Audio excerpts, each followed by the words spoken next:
Bonjour Christophe, je suis Tristan Farabet, président et directeur général de Coca-Cola Entreprise, qui est donc le leader des boissons rafraîchissantes sans alcool en France.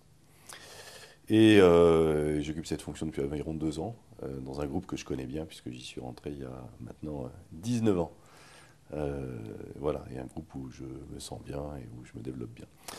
Alors donc, vous me parliez d'intuition. Effectivement, l'intuition, je dirais que si enfin, on parle par exemple de ma carrière, elle a joué un rôle assez fondamental en fait dans la façon dont mon développement professionnel s'est déroulé. Et je dirais même que la plupart de mes choix professionnels ont été guidés par mon intuition. J'ai toujours été un peu sceptique sur les plans de carrière figés. Et j'ai toujours été guidé, en fait, dans mes choix d'évolution professionnelle par trois idées. La première, c'est de chercher en permanence à apprendre, et donc d'être en permanence à la découverte de nouvelles choses. La deuxième chose, c'est de travailler dans des environnements de croissance. Et la troisième chose, c'est de prendre du plaisir dans ce que je faisais. Et j'ai toujours été soucieux, en fait, de choisir mes fonctions en fonction du plaisir que j'anticipais qu'elles allaient pouvoir m'apporter. Et ça, c'est un choix qui est éminemment intuitif, puisque c'est un choix qui va s'appuyer sur les caractéristiques, je dirais, probablement un peu techniques de la fonction, mais surtout sur une perception de l'environnement dans lequel on va travailler. Et par exemple, j'ai eu au cours de ma carrière l'occasion de faire des mouvements transversaux, de changer de filière assez régulièrement. Par exemple, de passer de fonctions financières à des fonctions dans le domaine plus commercial. Et notamment, une époque importante au début de ma carrière où j'évoluais plutôt dans la fonction financière, j'ai tout d'un coup décidé d'aller prendre un job direction commerciale régionale.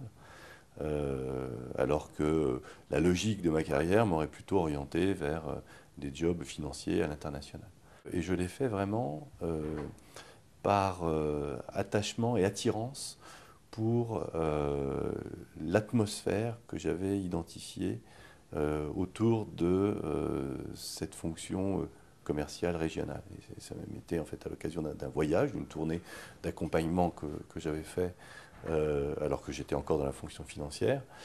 Et j'avais été séduit en fait par la culture finalement autour de ces directions régionales. C'est donc ça qui m'avait poussé à faire ce choix qui était un choix de rupture.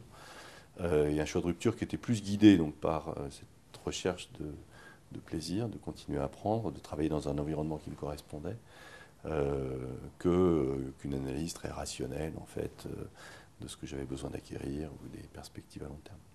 Donc le recrutement. Alors, le recrutement, c'est certainement une des choses les plus importantes pour un dirigeant et aussi l'une des choses les plus difficiles. Et je crois que tout dirigeant dans sa carrière a malheureusement eu l'occasion de faire des erreurs de recrutement. Et faire une erreur de recrutement, c'est parfois en fait se tromper sur les compétences techniques d'un candidat, mais c'est généralement pas ça. C'est plutôt en général se tromper en fait sur l'adéquation du candidat à l'entreprise, la capacité du candidat à s'intégrer dans le corpus de l'entreprise et dans l'équipe en fait, dans l'équipe et notamment dans l'équipe de direction quand on parle donc de recrutement de managers un peu seniors. C'est d'autant plus important aujourd'hui que les entreprises ont tendance à fonctionner de plus en plus en réseau et la façon dont les uns et les autres arrivent à travailler ensemble est encore plus importante aujourd'hui qu'elle ne l'était hier certainement. Donc dans un processus de recrutement, il est absolument essentiel de pouvoir repérer s'il va y avoir ou pas alchimie entre le candidat et la culture de l'entreprise. Et c'est quelque chose donc, qui n'est pas toujours facile de pouvoir identifier. Et c'est pourquoi ça suppose d'aller chercher la vraie personnalité du candidat. Et c'est là qu'il est intéressant de mettre parfois les candidats dans des situations de rupture qui permet réellement d'aller les tester sur des réactions émotionnelles Et à partir de ces réactions, d'essayer de mieux comprendre en fait quels sont les ressorts émotionnels qui sont les leurs,